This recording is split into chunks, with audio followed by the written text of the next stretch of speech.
My name is Karen Lechetta-Pell, and this is the Orange Couch, brought to you by Invest Her by Propel. Today we welcome this machine of a woman who is also in the property industry and is the owner of not one but two businesses. Also the president of the RAMA. So it's the Australian Resident Accommodation Managers Association. Well done. Mm-hmm. Mother and stepmother to 5 children aged 11 months to 15 years old. I actually don't know when this woman sleeps, but we will get to that later. Please welcome Kelly Rigby. Thank you very much, Karen. Thank you for that wonderful intro. Thank you so much for having me on. I'm so excited. I know. Well, we've had this lined up, and we're equally excited. Thank so you very welcome. Much. Thank you. So obviously, I touched on all the crazy different hats. Yep, different hats that you have and things that you do. Yes. So I'd love to just understand, give us a snapshot in the day and the life of Kelly Rigby. Well, I guess to fit everything in, I'm a little bit of an early bird. I do wake up at 3 a.m. every morning. Just a little bit? Just a little bit. Yeah, that's when I'm actually my most productive. So, and it's probably the time that I get sort of on my own, if that makes sense, without the kids running around and things like that. So it's a 3 a.m. start just to look at my emails, get the day started. My kids, they are obviously mine because they wake up at 5. So they're up and ready to go. And my eldest is, I call him my hurricane. He is just that. Like, he wakes up and he's jumping on that. Like, he's ready to go. As soon as he's up, he's ready. And he's 2? He's 2, nearly 3. Yes. 3 next month. So yeah, get them up. Harley is my little girl. She's 11 months. So she's a little bit of a sleeper in her. She's 5:30. So Ryder and I get that half an hour to sort of muck around and do that in the mornings, get things organised. She's up, and then we're just getting ready for the day. They both go to kindy, so which is great. Ryder loves it. He goes 5 days a week, and little Harley goes 4. But yeah, drop them off, and then my day starts at pretty much 8 o'clock. And by this stage, you've already lived a whole day. It feels like it, honestly. And yeah. I know I actually saw a funny TikTok that it's like, it was talking to an employee from a mum saying, hey, when I come to work, I've already worked like a whole shift pretty much before I've even started. So just let me, have a coffee and ease into the morning. And so I resonated with that so much. But yeah, it is pretty much that. And then it's just all a go with Let's Rebuild, just helping build those businesses for the management rights sector and things like that. So it's just emails, Zoom calls, marketing, it's all of it. Yeah, because obviously you wear all those different hats, but then when you are working within your business, you also wear all the different hats. So your PR, your marketing, 100%. Your accounts, your sales, admin, all of it, honestly. And it's something that I'm new. I've always worked for someone.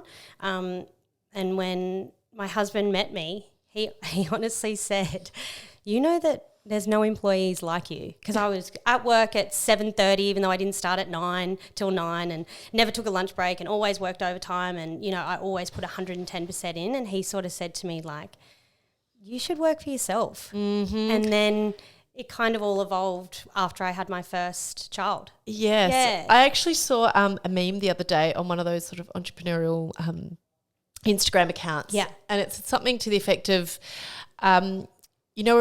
there's a really cool thing that if you're really good at your job, you'll get everyone else's job too. Yeah.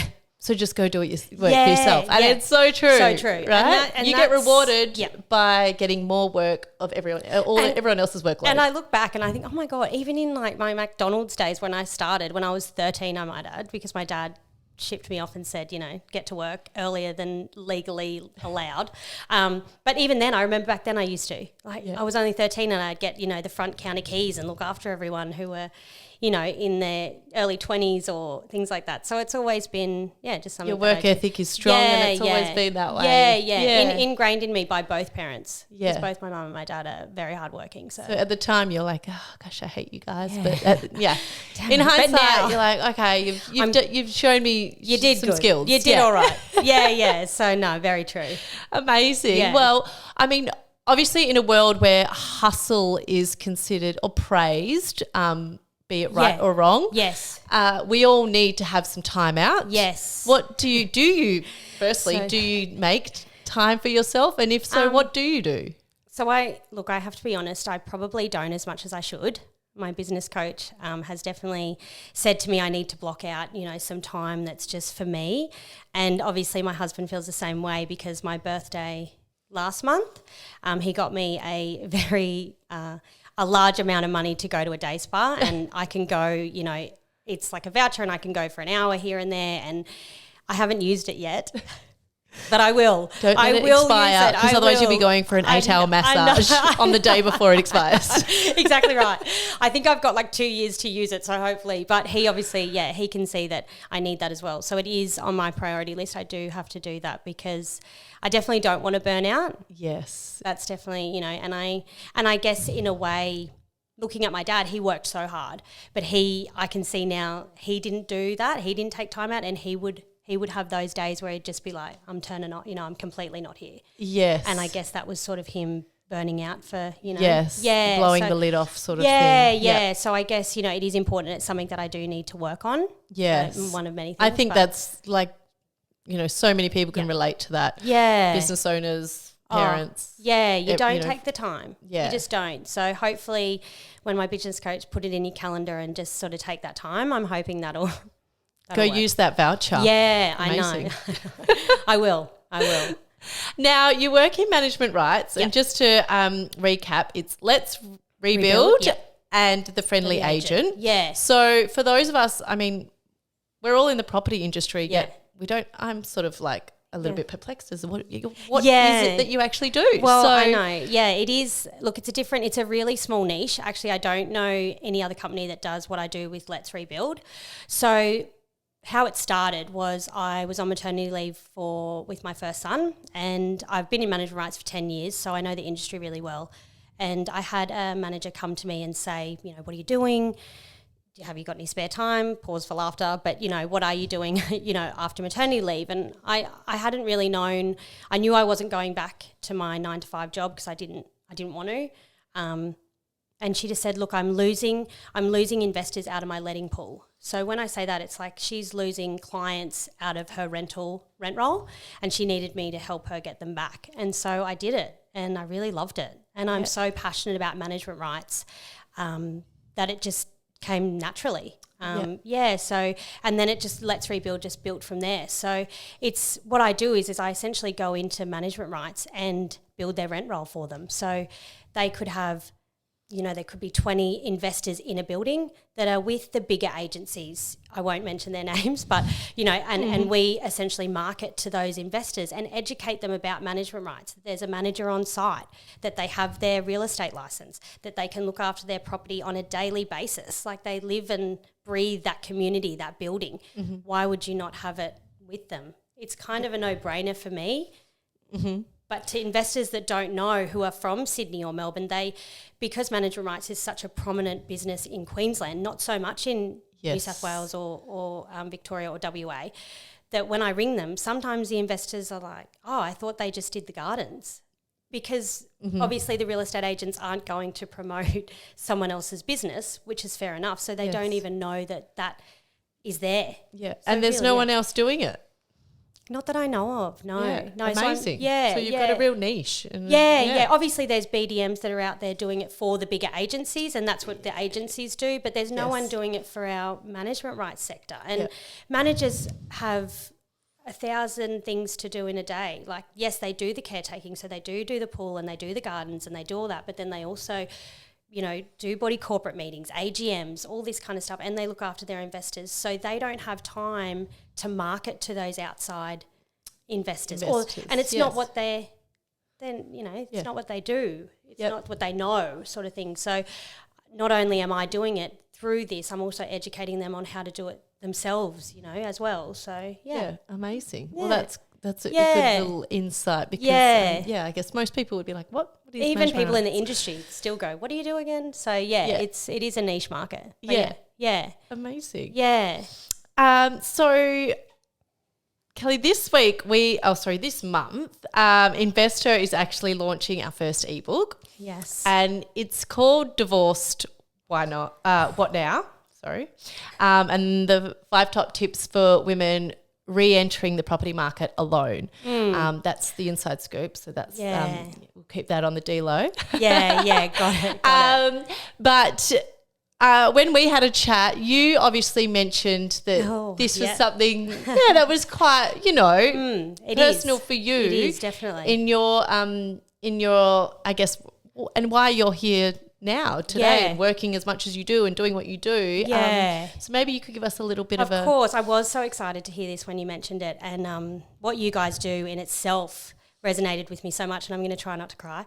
But tears are welcome. Tears are welcome. But obviously, sorry. Every time I talk about it, I cry. But when, my parents got divorced, my dad was great, and, it's not like I had it hard because I did go to a private school and everything, but just day-to-day living with mum was really difficult. And when I told her what you guys did, she was just so... She just said to me, I wish that was around when I got divorced. Oh, she's going to make me cry.